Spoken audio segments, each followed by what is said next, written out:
Hey everyone, today I'll be walking you through how to upload files to SharePoint.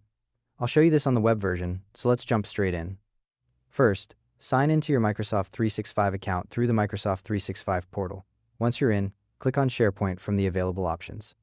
You'll see the SharePoint homepage appear with all your available sites listed.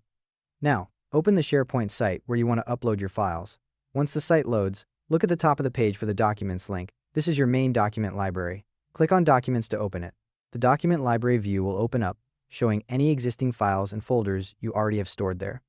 If you need to upload to a specific subfolder rather than the main library, navigate into that folder now before continuing. At the top of the Documents library, you'll see an Upload button on the command bar. Click Upload. A drop-down menu will appear asking you to choose what you're uploading. From the drop-down, select Files. This will open your System File Browser window. You'll now see your computer's file structure, so navigate to wherever your file is saved. Once you've found it, click on the file to select it. You'll see it highlight when it's selected. If you need to upload multiple files at once, hold down the Control key on Windows or Command on Mac and click on each additional file you want to include. They'll all highlight together. Once you've got all your files selected, look at the bottom right of the File Browser window for the Open button. Click Open to confirm. The dialog will close and you'll see a progress indicator appear in the top right corner of the SharePoint page. This shows your upload status and will stay visible until the process finishes. When the upload completes, your files will appear in the document library.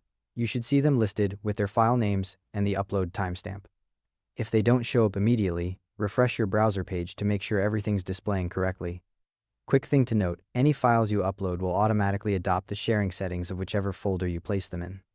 Also, if your library requires checkout, the file will be checked out to you when it uploads, and you'll need to check it back in before anyone else can edit it. And if your library requires approval, the file might not be visible to other team members until someone approves it. One last thing, SharePoint supports files up to 250 gigabytes each. So if you're uploading something particularly large and it fails, that's likely why. Thanks for watching. If this was useful, smash that like button and I'll see you in the next video.